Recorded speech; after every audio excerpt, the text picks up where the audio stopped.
Halo semuanya, apa kabar? Jumpa lagi di channel Rumah Pojok 88. Semoga kalian semua dalam keadaan sehat ya. Jadi teman-teman, seperti yang kalian lihat di video ini kondisi rumah aku pagi hari lagi berantakan dan belum aku bersihin. Rencananya hari ini aku mau istirahat karena beberapa hari ke belakang ini aku benar-benar capek dan banyak kegiatan ya teman-teman.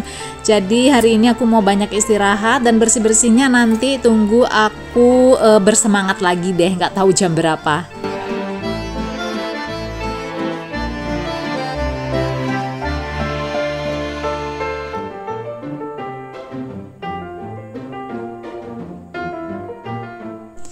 Oke, ternyata aku bersih-bersihnya habis maghrib ya teman-teman. Jadi nggak seperti yang kalian bayangkan bahwa rumahku itu selalu rapi dan aku selalu rajin. Enggak ya, jadi ada saat-saat dimana kalau aku udah bener-bener capek banget, aku pengen tidur gitu seharian, ya udah bersih-bersihnya nanti aja, bener-bener pas lagi aku udah semangat lagi. Paling tadi aku tuh bangun cuman buat sholat, terus siap-siapin makanan, habis itu aku tidur-tiduran lagi.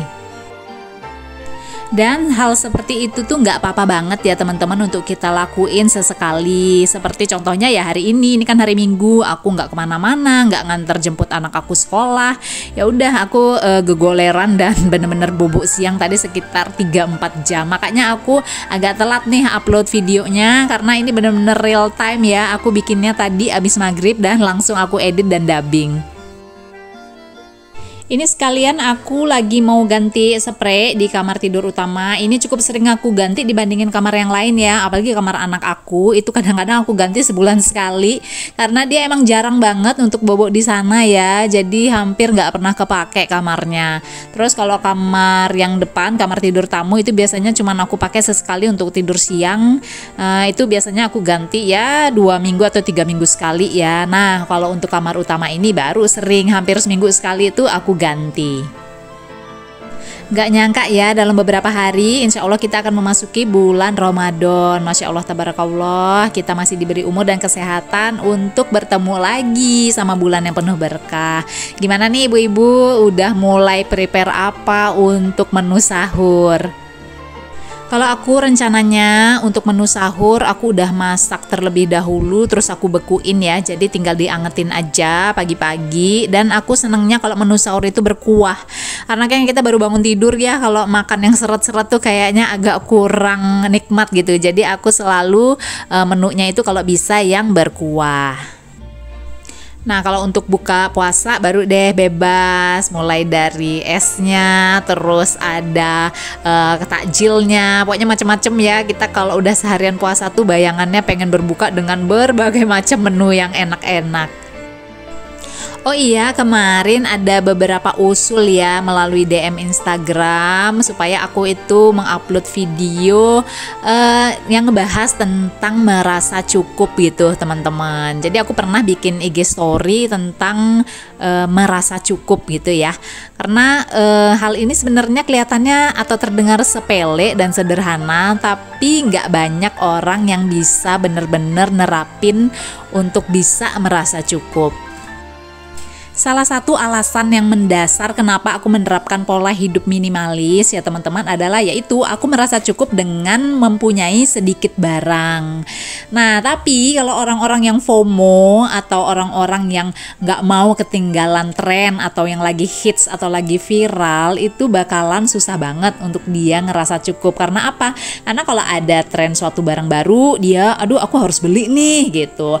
Atau kalau ada apa ya, pokoknya sesuatu yang baru dia harus selalu ngikutin. Nah, gimana nih caranya supaya kita bisa merasa cukup? Nah, ini ada beberapa tips ya dari aku. Mungkin nggak semuanya bisa sesuai dengan kondisi kalian, tapi inilah yang aku terapkan ya. Yang pertama, aku selalu melihat apa yang sudah aku punya ya teman-teman. Jadi bukan apa yang aku belum punya. Contoh sederhana adalah sepatu ya. Jadi aku itu punya 3 pasang sepatu teman-teman. Sepatu yang pertama aku gunain untuk aku nge-gym. Sepatu yang kedua untuk aku gunain jalan-jalan. Dan sepatu yang ketiga juga buat jalan-jalan. Jadi gantian ya, yang buat jalan-jalan ada 2 pasang. Aku ngerasa cukup banget dengan memiliki 3 pasang sepatu, berbeda dengan suamiku yang punya sekitar 15 pasang ya, 15 atau 18 ya, 18 pasang sepatu. Karena menurut dia kalau dia lagi pakai baju apa ya sepatunya harus ini, lagi pakai baju apa sepatunya harus ini, atau kalau dia mau lari atau mau apa, pokoknya beda-beda. Aku ribet sendiri gitu ya dengerin alasannya sampai kenapa dia punya sepatu segitu banyak, dan dia tetap kalau ada sepatu yang baru kayak pengen beli lagi. Nah, dari contoh tadi, gimana caranya supaya aku itu nggak tertarik untuk beli sepatu lagi ya. Jadi yang pertama, aku ngerasa 3 pasang sepatu itu udah lebih dari cukup ya teman-teman. Yang kedua, aku selalu beli itu sesuatu itu yang sifatnya netral, entah warnanya, bentuknya, supaya bisa dipakai ke berbagai macam acara gitu teman-teman. Dan yang ketiga, aku bener-bener mentingin kualitas. Jadi nggak apa-apa deh ya, mahal sedikit, yang penting dia itu bisa awet, daripada kita beli yang harganya mungkin murah tapi akhirnya jadi bikin kita lebih sering beli gitu karena dia lebih cepat rusak. Begitupun juga dengan tas ya teman-teman. Aku punya 1 shoulder bag, 1 sling bag, 1 tas ransel, dan 1 tas agak gede gitu ya, kayak tote bag gitu. Dan itu juga harganya nggak ada yang lebih dari 500.000, semuanya under 500.000, dengan warna-warna yang netral kayak warna coklat muda, coklat tua, atau warna hitam. Dan itu udah aku pakai bertahun-tahun. Jadi menurut aku dengan kita ngerasa oh iya aku udah punya loh ini, aku udah punya 3 gitu ya, atau udah punya 4, kenapa aku harus beli lagi, sedangkan yang aku punya ini sudah benar-benar bisa mencukupi kebutuhan aku. Dengan kita sering berlatih untuk melihat dulu apa yang sudah kita punya ya teman-teman, dijamin deh keinginan untuk berbelanja itu benar-benar bisa ditekan. Kemudian tips yang kedua dari aku adalah jangan membandingkan hidupnya kita sama hidup orang lain ya teman-teman. Misalnya, aduh si A ini bajunya gonta-ganti terus, ih bagus banget, gini gitu apa segala macem lah ya. Terus kita jadi, aduh baju aku kok cuman segini-segini aja. Nah itu ngebuat kita jadi impulsive buying atau berbelanja lebih banyak. Padahal kita sebenarnya nggak perlu, kita hanya pengen supaya terlihat seperti si A gitu misalnya. Kalau kalian ada yang merasakan hal seperti itu, coba deh ya kita lihat diri kita sendiri di cermin. Gak ada manusia itu yang sama, dan kita itu pasti ada kelebihan dan kekurangan. Orang yang mungkin kita lihat punya kelebihan pasti juga punya kekurangan dan rasa insecure ya, atau ada rasa yang tidak percaya diri. Jadi stop ngebanding-bandingin apa yang kita punya dan apa yang orang lain punya gitu teman-teman. Kalau di aku pribadi, aku merasa bahwa setiap diri itu unik ya, atau punya kekhasannya masing-masing. Jadi misalnya aku berteman dengan orang yang memang dia tuh modis, memang keren gitu ya outfitnya, aku itu malah jadi ngerasa seneng, ikut seneng, bukan malah aku jadi ngerasa aku pengen seperti dia. Enggak, karena menurut aku punya kelebihan yang mungkin dia tidak punya. Aku pun juga, dia pun juga punya kekurangan yang mungkin aku juga nggak tahu gitu ya teman-teman. Jadi jadilah diri kita dengan versi yang terbaik menurut kita sendiri gitu loh, nggak perlu kita harus ngikutin standar orang lain. Nah, tips yang ketiga nih atau terakhir dari aku supaya kita merasa cukup adalah harus banyak-banyak bersyukur ya teman-teman. Kan udah jelas tuh ya, kita sebagai muslim di Al-Quran udah jelas Allah bilang bersyukurlah maka akan aku tambah nikmatku. Jadi gimana kalian mau ngerasa nikmat kalau kalian sendiri itu selalu ngerasa kurang dan kurang.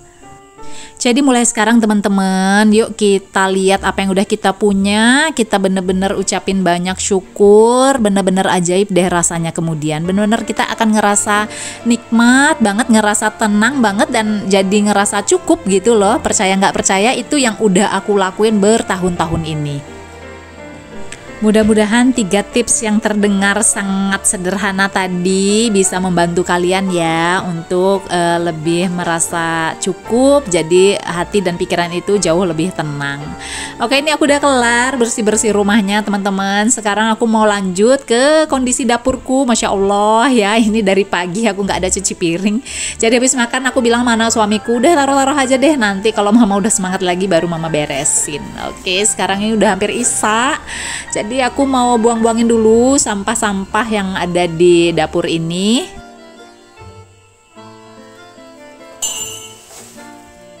Nah, kalau udah kelar buang-buangin sampahnya, biasanya nih aku pilah-pilah dulu ya, mana perabotan piring, mana perabotan gelas, sendok, dan lain-lain. Jadi aku nyucinya itu nggak campur-campur gitu loh teman-teman, nyucinya sesuai dengan kategorinya. Dan biasanya gelas harus dicuci paling pertama ya, supaya dia nggak kecampur sama minyak-minyak dari perabotan lainnya. Oh iya, ini karena tadi aku bobo siang lumayan lama ya, hampir 3 jam. Ini aku dubbing jam berapa nih ya? Ini dubbing hampir jam 10 malam. Jadi mungkin ini terupload sekitar jam 11 ya video YouTube-nya teman-teman. Maaf buat yang udah nungguin setiap minggu. Aku biasanya kan upload pagi ya. Cuman kali ini karena aku banyak tidur, hari ini aku uploadnya hampir tengah malam. Males sesekali itu nggak masalah ya teman-teman, kan kita bukan ibu rumah tangga yang harus selalu sempurna, wajar banget. Jadi kalau kita ngerasa capek, ngerasa udahlah nanti aja itu dikerjain kayak gitu. Yang penting itu nggak jadi rutinitas ya, kalau sesekali aja kan masih wajar. Ada juga beberapa komen yang minta supaya aku lebih sering upload. Aduh, mohon maaf sekali ya teman-teman, aku uploadnya hanya bisa 2 minggu sekali. Lagian kalau kalian lihat videoku kan udah banyak banget ya, karena aku udah nge-YouTube hampir 2 tahun. Jadi mungkin waktunya kalian untuk nonton video-video aku yang lama. Akhirnya semua kerjaan bersih-bersih yang aku lakuin tadi sehabis maghrib ya teman-teman bisa selesai di jam 8, jadi hampir 2 jam ya. Hari ini di Jogja hujan terus teman-teman dari jam 12 tadi, jadi suasananya emang bikin mager, bawaannya ngantuk, pengen tidur-tiduran. Di tempat teman-teman gimana nih? Masih musim hujan atau udah lebih sering panas?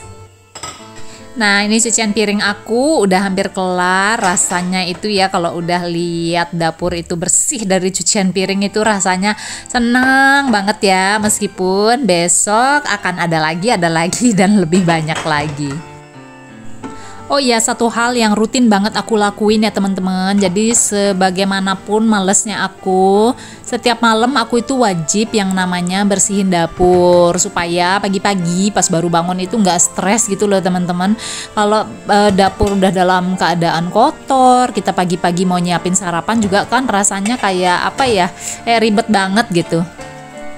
Lagian dengan rutin membersihkan dapur, kitchen set, dan dapur kita itu bakalan terjaga ya kebersihannya.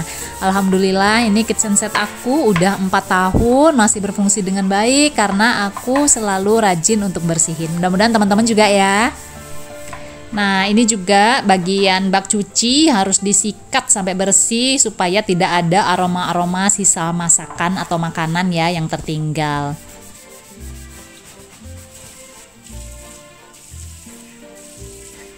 Alhamdulillah banget teman-teman, kelar juga rumah aku bersih hari ini. Alhamdulillah, terima kasih juga buat teman-teman yang mungkin udah nonton video ini hingga selesai. Kalau kalian suka video-video seperti ini, jangan lupa silahkan klik like, comment, share, dan subscribe ya. Sampai jumpa lagi di video berikutnya. Dadah!